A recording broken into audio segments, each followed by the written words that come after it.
Welcome friends to my YouTube channel bulls और bears. आपके सामने निफ्टी का वन डे चार्ट। और हमने लास्ट वीक क्या डिस्कशन किया था? हमने क्लियर कट डिस्कशन किया था कि निफ्टी में टॉप पर एक डोजी बना है, आप देखेंगे यहाँ पे। और जब तक निफ्टी अपने की लेवल 22,500 के ऊपर हमें क्लोजिंग नहीं देता है, हम कोई भी निफ्टी के बाउंस में या रैली में बिलीव नहीं करेंगे। तो आप देखेंगे कि हमारा वो लेवल इतना इम्पोर्टेंट और क्रूशियल था कि हमें निफ्टी में बुल बनने से हमें रोका और बहुत अच्छे हमें बेरिश ट्रेड्स मिले लास्ट वीक। हमने ये कैंडल जो सबसे बड़ी रेड कैंडल थी उसकी हमने बखूबी तैयारी भी की थी और वैसे ही एग्जैक्टली निफ्टी ने परफॉर्म किया था। और जैसे मैंने कहा कि निफ्टी में टॉप पे जब डोजीज बनते हैं, आप देखेंगे कि यहाँ पे जब टॉप पे डोजीज बने तो निफ्टी ने फॉल किया था, जो हमने काफ़ी बार डिस्कस किया है। तो वही लॉजिक हमें काफ़ी काम आया इस बार भी, आप देखेंगे। तो निफ्टी में जब भी टॉप पे डोजीज का फॉर्मेशन होता है, एक नेगेटिव साइन होता है मार्केट के लिए। और वो लॉजिक से हमने बेरिश ट्रेड्स लिए थे। एक लेवल तक हमने वेट किया कि 22,500 अगर टूट जाता है डेली बेसिस पे तो हम बुलिश बन सकते हैं, और वो लेवल और वो स्ट्रैटेजी हमें काम आई। अब ऐसा ही एक लॉजिकल रीजनिंग पैटर्न है जो मैंने आपको बताना चाहता हूँ कि जैसे टॉप पे जो डोजीज बनते हैं तो हमें देखा कि फॉलिंग सेलिंग आती है। आप देखेंगे कि निफ्टी की ये जो रेड कैंडल बनी है, ठीक है, सिमिलर रेड कैंडल आप देखेंगे कि 23 जैन को भी बनी थी। फिर निफ्टी में एक पुल बैक आया था, आप देखेंगे।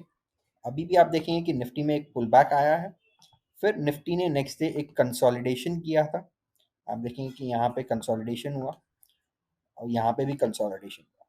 फिर निफ्टी रुका ही नहीं, आप देखेंगे कि निफ्टी ने फिर हमें न्यू ऑल टाइम हाइस बना के दिए। तो ये एक रीजनिंग पैटर्न जरूर हो सकता है कि Nifty similar patterns daily chart पे बनाता है और हमें बहुत अच्छे ट्रेड्स पहले भी मिले हैं। और हम इस स्ट्रैटेजी को भी हम अपने ट्रेड्स लेने में वर्कआउट कर सकते हैं। मैं वापस से रिपीट करता हूँ कि निफ्टी का जो ये फॉर्मेशन है डेली चार्ट पे, जो बड़ी रेड कैंडल बनी है 13 मार्च को, विच इज सिमिलर टू 23 जैन। फिर देखेंगे कि नेक्स्ट दिन एक शार्प बाउंस आया, हमें हमें नेक्स्ट दिन एक शार्प बाउंस आया। और फिर हमने देखा कि एक कंसोलिडेशन चला निफ्टी में नेक्स्ट दिन, और एक कंसोलिडेशन चला नेक्स्ट दिन। तो निफ्टी बहुत बार अपने पैटर्न्स रिपीट करता है, हिस्ट्री रिपीट होती है। हालांकि मार्केट में सेंटिमेंट्स और सब चीज़ें न्यूज़ बहुत कुछ नेगेटिव चल रहा है, बट हमें प्योरली अपने लेवल्स पे वर्कआउट करना है। हम कोई news theta gamma put call ratio नहीं बिलीव करते, हम खाली लेवल्स पे चलते हैं। जैसे हमने एक लेवल पकड़ा था 22,500, जब तक उसके ऊपर निफ्टी क्लोज नहीं देता है हम बुलिश नहीं बनेंगे, और वो हमें हेल्प भी किया।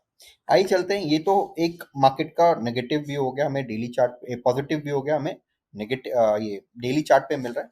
आइए चलते हैं वीकली चार्ट पे क्या कर रहा है निफ्टी, वो भी एक जरूर देखने लायक चीज होगी।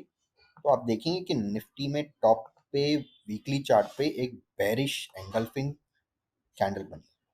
वो इतनी पावरफुल थी कि इसने 3 कैंडल को एंगल्फ कर चुका।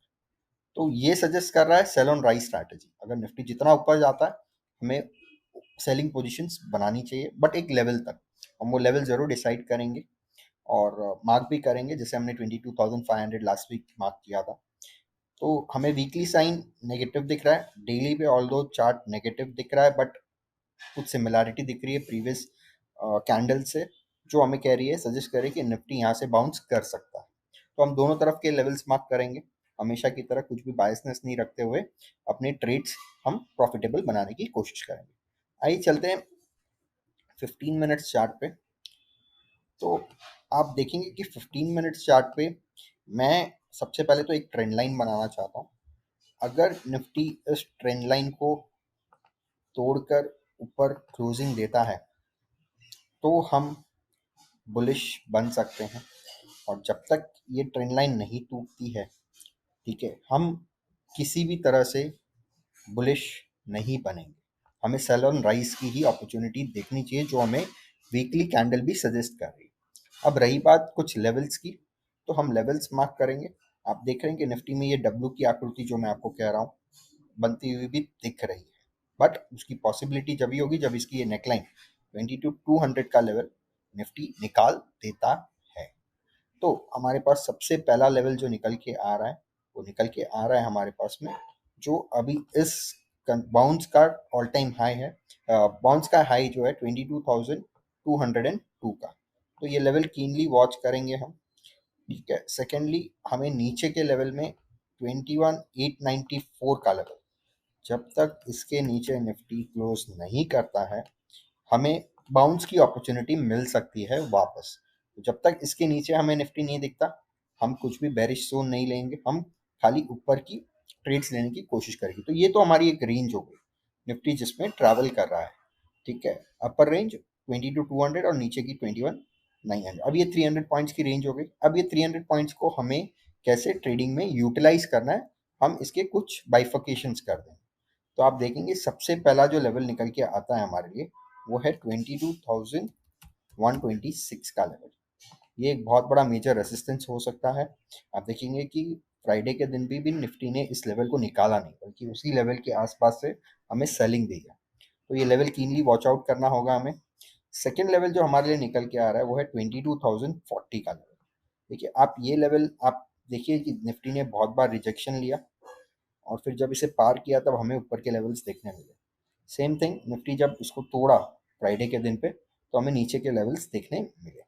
तो हम अपनी एनालिसिस काफ़ी सिंपल रखेंगे, हम ये लेवल्स पे वर्कआउट करेंगे और अगर 21,894 निफ्टी नीचे की तरफ तोड़ता है तो मेरे पास में बहुत अच्छा लेवल निकल के आ रहा है कि निफ्टी इस लेवल तक आ सकता है, जो कि है 21,831 के लेवल से बाउंस कर सकता है। और अगर 831 भी टूटता है तो मेजर सपोर्ट जो है वो है 21,780। ये लेवल अगर डेली बेसिस पे नीचे ब्रीच होता है तब मैं निफ्टी में और बड़ा फॉल देखने की कोशिश करूंगा। ठीक है, तो हमने अपनी एनालिसिस काफ़ी सिंपल रखी। वीकली चार्ट नेगेटिव बता रहा है, सेल ऑन राइज स्ट्रैटेजी है। तो 22,200 का लेवल जब तक ब्रीच नहीं होता, ये ट्रेंड लाइन ब्रीच नहीं होती है, हम सेल ऑन राइज स्ट्रैटेजी में बैठ सकते हैं। और 21,894 का लेवल जो नीचे है वहाँ से हम बाउंस की अपॉर्चुनिटी देख सकते हैं निफ्टी में। बीच में दो की लेवल्स हैं हमारे पास में 22,126 का और 22,040 का। नीचे ये 900 टूटते से ही हमें और मेजर फॉल मिल सकता है 200 पॉइंट्स का, आप देख सकते हैं। तो वो उसके लिए भी हम बैठेंगे। ठीक है, तो आपको अगर एनालिसिस अच्छी लगी हो तो प्लीज़ इसे लाइक सब्सक्राइब और शेयर करिएगा। आपके कुछ कमेंट्स हो तो कमेंट सेक्शन में ज़रूर लिखिएगा, मैं उन्हें आंसर करने की कोशिश करूँगा। Thank you.